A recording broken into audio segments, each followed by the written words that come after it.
What's up, everybody? This episode is sponsored by 11 Music Career Center. Make some money with your music faster with music career coaching. Learn more at turnupto11.com. Welcome back to another episode of Artist to Artist presented by Artist Republik. I'm Tuck. This is Christian. Remember to go give us a 5-star rating because we are a couple of 5-star men. Don't get it twisted. Do it now on Apple Podcasts or wherever you listen to podcasts. All right, let's get into this week's guest. Based out of Providence, Rhode Island. We're questioning this, but I think I want to say it's Mack Shakun, because why wouldn't you otherwise? Because it's an amazing name. But he has been performing since he was young. He started learning piano, switched over to guitar. Dude has an insane plethora of multi-talents. And ever since then, for the last decade, he has been performing with an indie folk band called Parsonsfield, based out of Maine. Really, really sick, like Americana folk rock band. And ever since the pandemic hit, switched it up, wanted to do his own solo music, and has been doing this kind of like dream pop stuff. It's really, really catchy, really easy listening, great for those summer vibes. With that, he released an EP called Heatwave. It captures a feeling more than anything else, and I would absolutely agree with that. Max uses a summery kind of synth style, so I think anyone that likes that kind of carefree vibe will really get into it. He calls his sound carbonated water indie.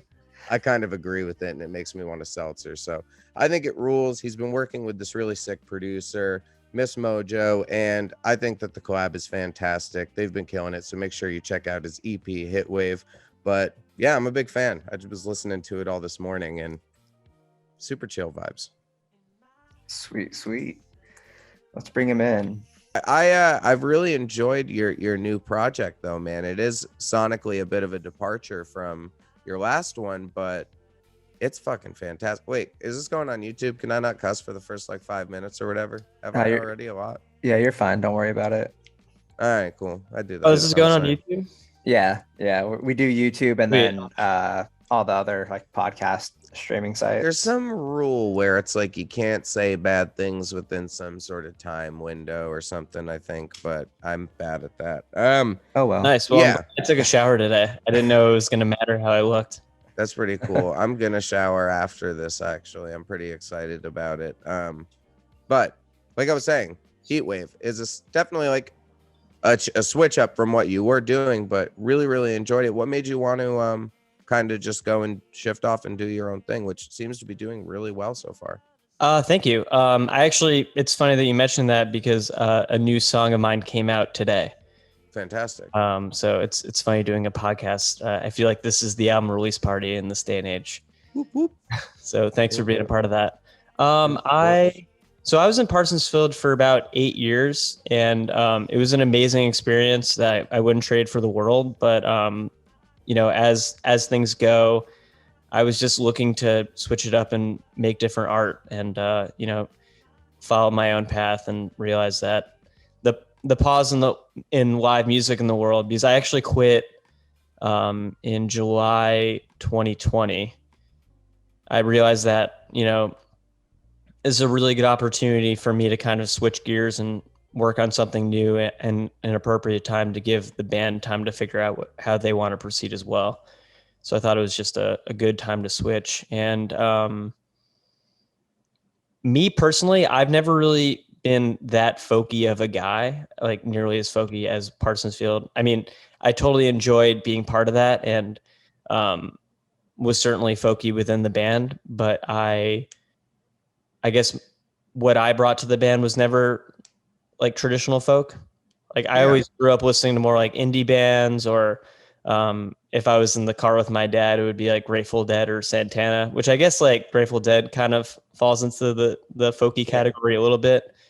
But I just want the new band has more of like a real estate kind of vibe to it. It makes and that's kind of what I've always gravitated towards. And thanks. I mean, I really like real estate, so I'm glad you are comparing it to that. Oh, of course. And I got my friend Mack Major, who's an excellent drummer and producer. We actually used to go to camp together to get on board and produce it and play drums. And he's in a really great soul band that's called Miss Mojo. So that kind of gave it more of like the alternative R&B flair that it has now. Yeah.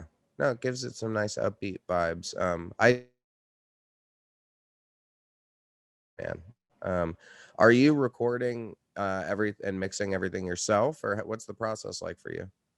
So we recorded, I think we started recording the EP in December of 2020, and then recording went from December until mid-March. Cool. We weren't, I mean, it's not like we were constantly just recording these 4 songs for that amount of time. I mean, that would have been way too much spending on things. We just each had other things going on. And I've actually been producing for some other bands as well, which was a really interesting thing to do while working on this project, because like I would produce for an artist and be like, oh, this works, this doesn't work, and then try it on my own song, kind of a thing. Awesome. They're kind of like my guinea pigs, but in a good way. You go and write something with somebody else and you're like, yo, you shouldn't use that in your song, that sucks. Later on you put it in your own, right? You're just like, skirt, I'm gonna keep that for myself. You know, it's all about experimenting, because with music, obviously it's an art form and there's no right or wrong. It's just whatever you really want to do. Absolutely. But our process, so Mack is in New Orleans, and I mean, I recently moved to Providence, but I was living in Somerville for the entire Somerville, Massachusetts. I don't know if you guys know, it's like Boston area. I don't know. Well, now you know. Now I know. So we were totally remote the entire time. So it was kind of like we would basically share audio files back and forth and figure out how to do that. And then Mack mixed it all. But it was really interesting because we actually like dialed in a vocal sound over Zoom, which apparently works. Interesting. Yeah. And you know, I guess it kind of relates to like listening to, you know, you could have the greatest mix, but if you listen to it on AirPods and it sucks, then it's not.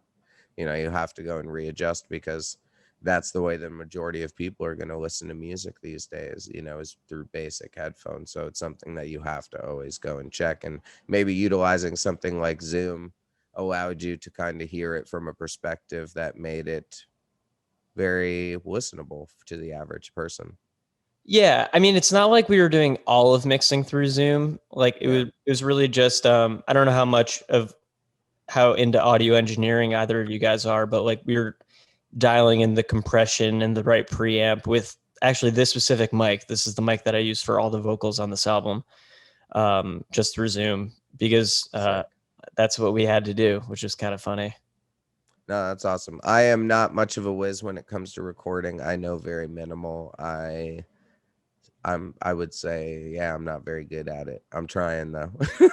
I mean, I'm not gonna pretend I'm particularly great at it either. And it was definitely a really good experience playing the majority of the instruments on a lot of these songs, and not having a band to fall back on and being like, oh, like you're really good at this thing and you're really good at this thing, and just having to do it myself. And especially recording my own vocals and hearing back how many takes, I was just like, oh my God, it sounded fucking terrible. Until you get the right thing. But it was a good learning experience. Yeah, absolutely. Yeah. No, that's really cool, man. It's got to be weird not having, after having the blanket of a band, because I play in a band myself, and it's always nice to have a few minds around, so that way you can bounce ideas off each other, where, you know, I'm sure that's the role that the producer that you brought in, Mack, I think you said was their name. Mm-hmm. That must have been really nice to have someone still that you can like go back and forth with and be like, hey, what do you think of this? Should it be, you know, switched up a little bit, and be able to actually have a little context rather than fully by yourself? Yeah, absolutely. Because it is an amazing thing to be in a band and you end up with this product that is everyone's opinions all put together, and hopefully something better. Not always, unfortunately, but usually. And I didn't mean that with any negative connotation. I'm just like, you know, obviously with more opinions in the room. I mean, how many people does it take to screw in a light bulb type of thing? Yeah. But playing music by yourself, I definitely, originally when I was making this EP, I was kind of planning on doing it by myself, just in the same way that I'm a big Tame Impala fan, and I know Kevin Parker does everything on his own. But I quickly realized, one, I don't even know how to play drums. Two, like I'm not that great at bass. Three, I'm not that great at anything. So I realized that it might be nice to have someone else on board that can at least like tell me if a song is okay or not. And which Mac did way more than just tell me if a song is okay or not. He played drums, mixed and mastered and produced everything. He's a beast. Yeah. So that was great because I sent back a bunch of demos, and a lot of things we didn't end up even using.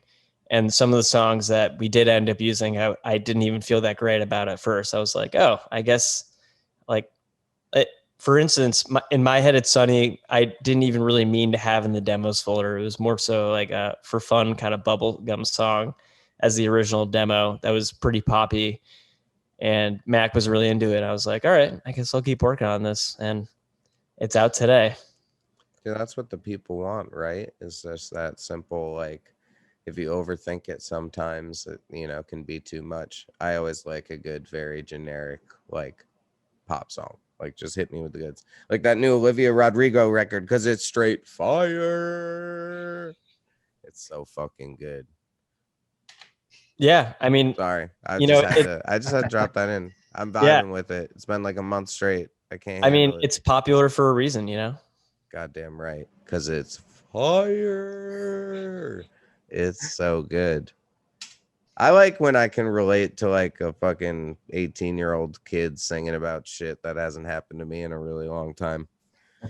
Because I'm 32. I'm not going through the same stuff she's going through, but it's just so good. Plus, I'm a big Paramore fan. But why am I talking about Olivia Rodrigo? Because that shit's fire. Oh, I'm glad we all did got that at the same time. Thanks, guys. I appreciate you very much. That was a really nice moment we all had. Yeah, it was a very good shared moment. That was nice. It was beautiful. Yeah. Christian, how you doing over there, man?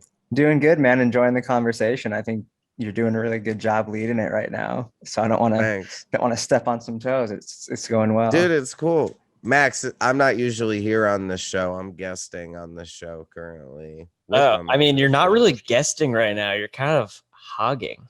Yeah, for real. No, that's what I do. I'm about it.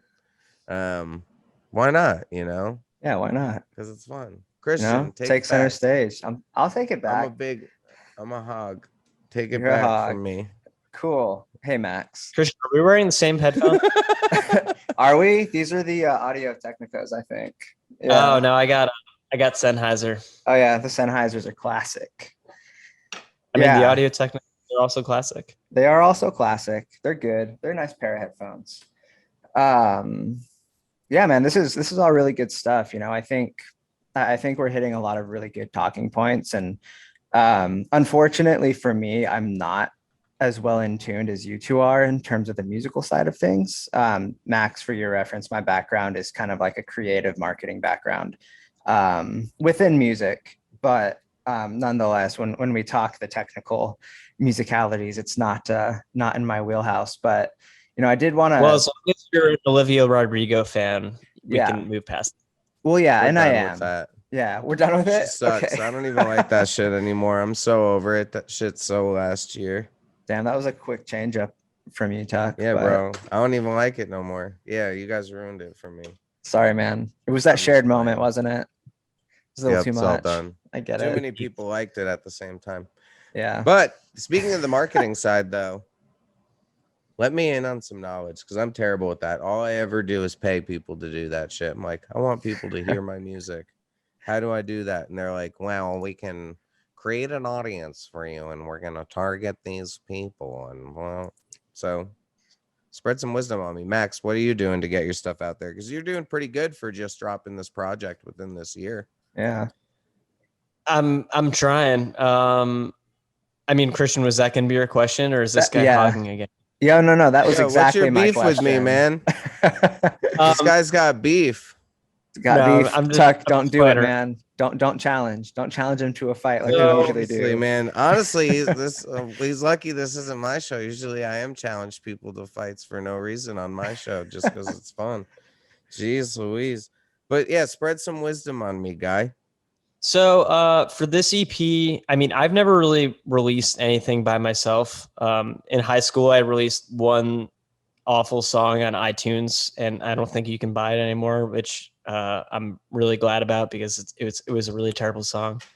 But it was funny when I like logged into my Apple Music profile, and the song was technically there, but just idle. Um, but let's see, what have I done for marketing? I have hired a publicist for the EP. I've heard that it's just kind of something that you need to do, and even if you're not constantly getting premieres or hearing from them, it's just kind of getting your name out there in the industry. For the record, the marketing part of things is my least favorite part of playing music, as I'm sure it is for a lot of musicians. If it were up to me, I'd just be locked away in a studio all day and just write songs and never have to deal with social media. But that's not what it's like in 2021. No, that tends to be the biggest issue with bands these days. Yeah.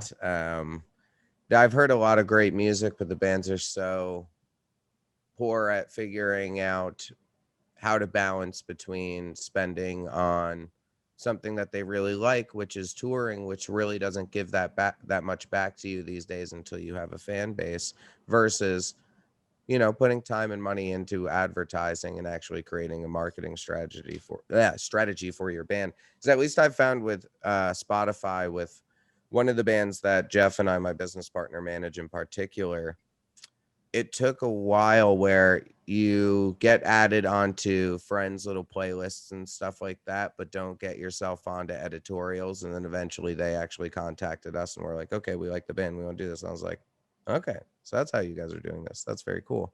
It's funny because when I found, so my second single, it's called Where Will I Go? I found out that it ended up on a Spotify editorial because I literally just clicked on my name on Spotify honestly, just to see if like how my numbers were doing, because I was curious, and it was just there. I'm like, oh my God, this is crazy. Oh, that's awesome. Yeah. I've so incredibly helpful. Yeah. I was super honored that Spotify put it on their Fresh Finds Indie playlist. But I don't really know how that happens or why it happened. I guess someone liked it somewhere, and it's a really great playlist that I just listen to all the time. Yeah, it's got 103,000 likes. That's fucking fantastic. That's super cool, man. Yeah, I don't, it's interesting. My world is primarily metal stuff. And there's a few people at Spotify who just pretty much run the show for that kind of music, alternative rock, what is like serious octane music, if you will.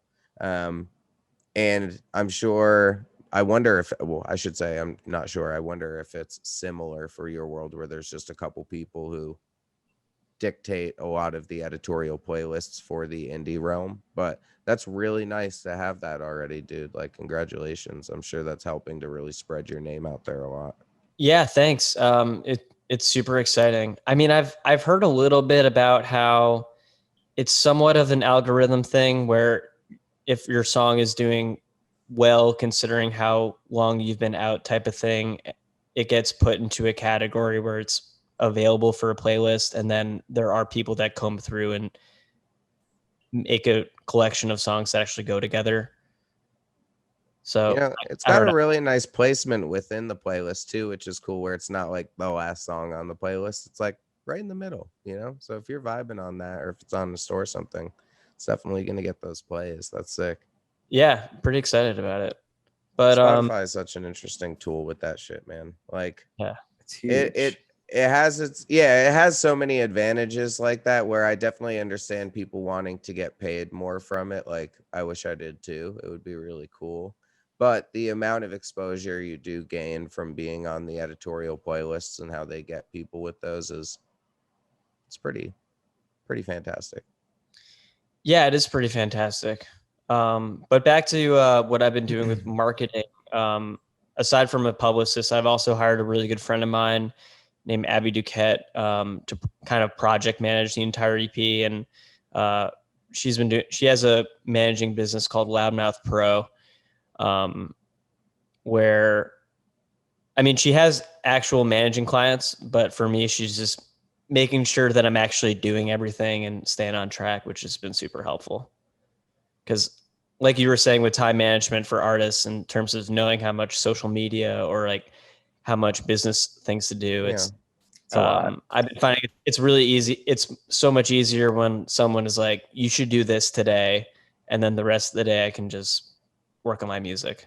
Absolutely. Yeah, you have to maintain a schedule with it. It has to be treated as a job if you actually want it to give back to you in that way. Like Yeah. it can be an art project, which is really fun, and it should be when you're creating art. But if you're going to actually try to monetize your art, you have to treat it as a business. So, And it's definitely one of those things that if you learn it early on with the project, when it starts to give back to you more, you're more prepared for what to do with those funds. You're like, okay, well, I've lived as a minimalist. Now I can actually figure out what I want to do with this to bring me forward. Yeah. Although I would not consider myself a minimalist. I mean, you could tell by the amount of clutter I have in the background. Again, did not know this is going up on YouTube. It's all good. But I just have so many instrument cases and cables and stuff, and I have so much gear. Hey, that's the real world, man. Oh, I mean, I love it all. Yeah. I do sell the it's fun. things that I don't need anymore, but I don't know. It's nice to have stuff. I'm a guitar hog. I don't like to get rid of things. I would be a hoarder if I could be. It'd be pretty cool. Maybe someday I'll be a hoarder. I count I'd be 7. into that. Pretty quick to get rid of pedals that I don't have, but guitars are hard to part with sometimes. Yeah. I don't know. I always told my wife, like, I'll only sell them if I become like a crackhead or something. But if I did, that would be good because I could get like a good chunk of change. Like I could probably survive for a while, but I don't really know how much it costs to be a crackhead either. So I don't know really if know. it's expensive financially at first, but you probably eventually end up with quite a hospital fee. Right? Probably not be very good. So I'm going to try to just keep my guitars instead. Nice. But that's very cool. Now, how much experience did you have recording before going into recording your own project? So most of the Parsonsfield stuff is all in legitimate studios. I mean, some of the studios are in old farmhouses, but there's usually some sort of engineer around and someone who actually knows what microphone to put on the right thing. But I have had one other experience where I've done more home recording. I'm in an indie trap group with my friend Nadav, who's an excellent hip hop producer, called Wavy, where it's kind of like indie songwriting, but with like really hard trap beats behind it. It's very niche. Some people love it. Some people are like, I can't listen to this because I fucking hate trap drums. We released an album in 2019. So that was the other experience where I was recording everything myself, in terms of, but it was mainly just vocals and then a lot of DIs, which, you can kind of do a DI anywhere. So then this was the next time that I was actually recording everything myself and doing everything. No, that's cool. Well, like, if you have the gear and like know a little bit about the right type of microphone for your needs, it's really not that crazy. Like this is, I don't know how into audio gear you guys want to get, but this is a Sennheiser 441, which is like basically like the best dynamic microphone.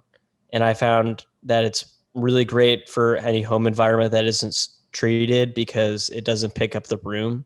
Like I feel like a lot of people gravitate towards a condenser mic just because, condenser mics are usually pretty fancy and have a lot of great clarity. But if you're not in a studio, you're just picking up whatever bedroom you're in. That probably doesn't sound that good. So I mean, I don't know if this is like the best mic ever for what I was doing, but it seemed to have worked and you could hear my vocals on the songs. And that was the goal. So how did you put together this like small marketing team and stuff like that when you were then done with the product and you were like, I want to get this out there? What made you choose the people that you worked with? So Abby is a really good friend of mine who used to book when she was getting Loudmire Pros started. She was my booking agent for solo shows when my solo career was more of a side project type of thing. Cool. And she doesn't book shows anymore because her managing has taken off and she can, that's her main job now. But she is always just, I mean, she works so fucking hard and she also just believes in me as a person and a musician. And I, maybe there are other people that are, have fancier connections or whatever, but I just wanted to have someone that I could really talk to and knew that like they were like really on my team. So it just seemed like a no-brainer to try to get her on board. And then the PR agent that we have, her name is Maddie Corbin, was just a connection through Abby. Oh, that's cool. Yeah. That's very cool. Yeah, it's nice to have a connection with someone that you're working with like that, someone you can trust. I've always said to younger bands that were asking for advice and stuff like that, just like you want to work with a manager that you can trust that has your social security number. If you don't trust them that much, get the fuck out of there, Yeah. Because, it really is that important, because there can be a time where it's not just about money, it's about the choices that are being made, where if you have someone that's going to persuade you to do something just for their better for their well-being, that's not exactly what you want. It's got to be about you, and you have to trust that they're going to make those decisions, with you and that they really care about what happens. Absolutely. Instead of it just being a paycheck. It's always got to be a long-term goal. You can't just be persuaded by the day-to-day little bit of money, where there's definitely times where we've had opportunities or stuff that's come at us that maybe in the moment you're like, that sounds kind of cool, but it's like, but if I do this, is it going to hurt me in the long run? And it's nice that you have a partner like that in your music. So very, very cool, man. What other kind of projects does she work with? She has a small roster of clients. One of which his name is Izzy Heltai, who I actually produced his most recent EP. Cool. He was the main artist that I was producing at the same time as I was recording this EP. Which is kind of funny because I didn't really have any goals of being a producer, but he just texted me randomly around the same time that I was starting this, like, hey, any chance you want to produce a couple songs for me? And I'm like, sure, I won't charge you anything because they might be terrible. We'll see how it goes. And then he was really excited about it. So then we worked on the rest of the EP together, and I did get paid for the rest of the EP. He was nice. Sweet. No, that's awesome. I'll check that out. And it just went really well, and he's a really good friend of mine. And I would love to do more production for people. I feel like producing for me is just like a really fun job where, like, obviously you're invested, but your job is just take someone else's song and make it as good as it can be, instead of it being like, you're boggling your mind over like every single lyric or every chord change type of thing, Yeah, you're just there to lift it up, bring out the best in it. That's cool, man. I'm You're excited like to check this out. Yeah, it's very different music than mine, but Izzy's a great songwriter, great lyricist, really funny person, probably the chattiest person I've ever met, besides the engineer of that album, Andy Cass. Andy is so chatty. It was a really chatty bunch. Was it hard to get any work done? We got the work done, but I mean, there was definitely a lot of chattiness going on. Sometimes I had to be like, all right, like, let's record. Yeah, dude. Yeah, I feel like I was just working on some stuff this week with one of the guys in my band, and I feel like we just were looking at memes, laughing all day, and not actually being productive at all. Yeah, but you know what? You can also argue that you and your bandmate having a good time together and not having the stress of the music is good for the music as well, Oh, dude, it was awesome. Like, plus after how, he lives in Texas and I live here in Brooklyn. So this year we did not get to see each other at all because we were good boys. But then you just have to look at a year's worth of memes and laugh about them. But that's what you gotta do sometimes. So are you going to get out and play it all this year? What are you looking at? What are you thinking? Um, I actually have a couple house shows that are booked in September around the release of Heatwave. Just kind of some smaller things that are going to be outside. I'm a little wary of booking like real concerts just because it seems like, the summer's been wide open, but it seems like the COVID is a little bit in flux, Yeah. and I don't really want to book a bunch of things that are potentially going to all get canceled. So to be determined. If it seems like it's safer to book some shows, then I'll probably start doing some more stuff. Excellent. Very But cool. at the moment, I mean, I'll probably just start getting started on the full length. Well, that's what be that you've never really, or at least like if since you've launched this project during COVID, you haven't really toured on it. So why rush, right? Like you have Yeah. all the time to decide. That's fantastic. That's a nice kind of upper hand to have on the project. Yeah, I mean, obviously COVID is pretty terrible, but I was trying to take it as the best it could be. That if you're releasing an album right now, yes, it sucks that you can't tour, but it also gives you opportunities to do other things that you wouldn't normally have to do. Oh yeah. No, absolutely, man. I agree. Do you want to talk a little bit about that EP that's coming out? I know you definitely you got that song. It's today that it came out. In My Head It's Sunny, right? Yeah, it's out today. It's out today. Then today is, for those listening, August 13th. So it'll probably have been out at least a week or two by the time people are listening to this. But it won't be Friday the 13th anymore. Yeah. Day. It is Friday the 13th, isn't it?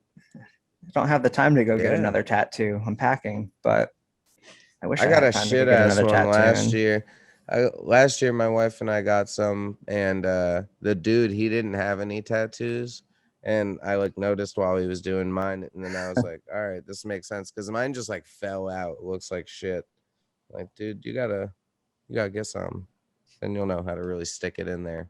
But they are fun. I love Friday the 13th tattoos. Me too. I've got two of them. That's the thing. I don't have any tattoos. Maybe I'll get a tattoo. Probably not. Oh, wow. Yeah, $13 tattoo. It's the new tattoo is not having any. I think, there's so many people that have so many dumbass tattoos that good for you for not doing it. I mean, I just have such a crazy looking body already that, it's basically an art gallery. I don't even know what that. So you don't want to add anything else to it, or what? You don't want to curate the gallery? I don't know. I haven't had any desire for a tattoo. That's all. That's fair. I wish That's fair. Yeah. Well, you got our contact. Show us the goods, man. Don't just talk about it. Be about it. But that's what Instagram is talk for. about the EP? Yeah, man. Let's not talk about our bodies. Yeah, man. Tell us a little bit about the EP. Like, what's it all about, and when is it coming out? When should people expect it? So the EP it's called Heatwave. It's coming out September 10th. It'll be available on all streaming platforms. Yeah, I mean, to me, the EP, I mean, it's only going to be 4 songs, and I've released 3, so I'm kind of just releasing everything as a single. I kind of think of it more as a sampler of me as a solo artist and just kind of getting my feet wet on my solo career. And I'm really proud of the songs that I have. If no one likes them, I'll still be really proud of what I did. I mean, I like it. I think it's important to enjoy your own art. Yeah, I'm looking forward to writing the full length. Sweet. Okay, cool, man. Do you have any sort of gauge on when you'd like to have the full length, or are you going to continue just dropping singles? Because definitely is a singles game these days. Yeah, I mean, I think it's important, at least for me. I really like if I am recording a bunch of songs together, I think that and writing them all together, I think they are better, because it's kind of like if you're working out constantly, like if you're just constantly in creative mode, or are either of you guys like fans of Dragon Ball Z? This is going to be kind of a funny Oh comparison. yeah, dude. Yeah. It's been a long dude. time. Yeah, Bruh. I mean, I was. Bruh. Oh wow, you got Piccolo right there. I mean, Yeah. so now anyone that watches this is gonna know that I'm a huge dork. Not that they already didn't know, but so I don't know if you guys are familiar with the episode, or it might have been a few episodes that Gohan and Goku are just like hanging out all the time as Super Saiyans.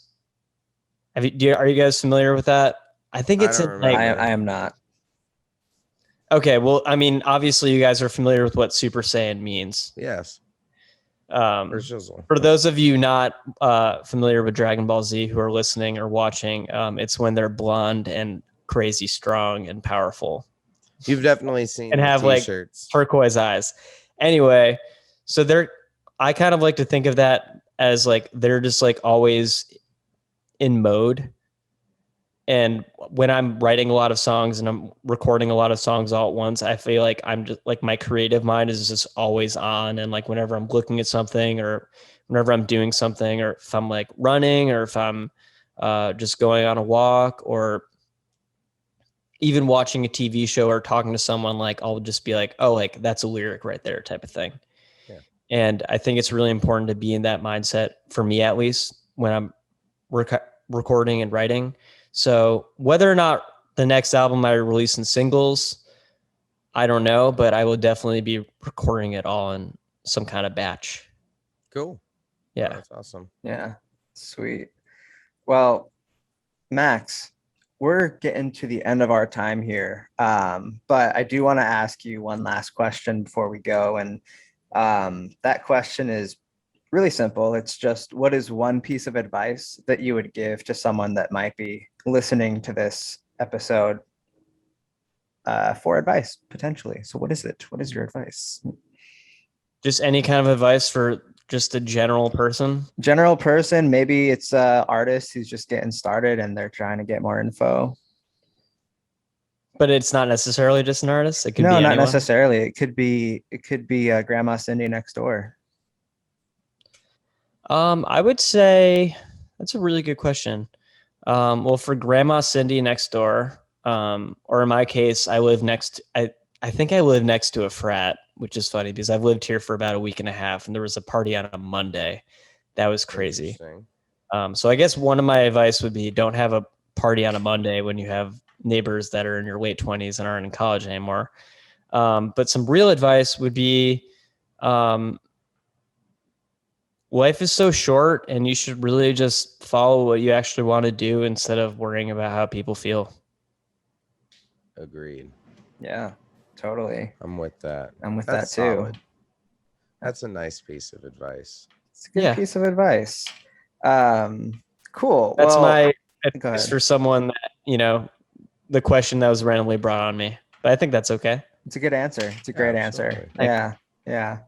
Well, that's great. Max, thank you again so much for taking some time out of your day to come and hang out with me and Tuck.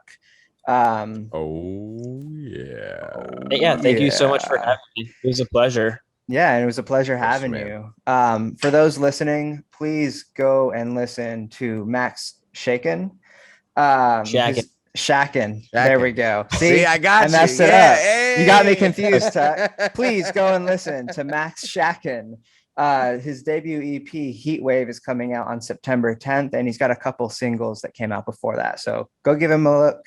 And also, don't forget to give us a 5-star review on Apple Podcasts.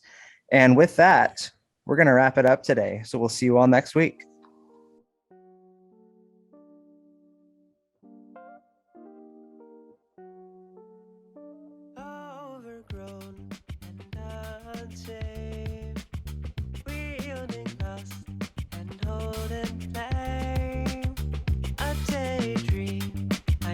So deep, I'm watching waves washing over me.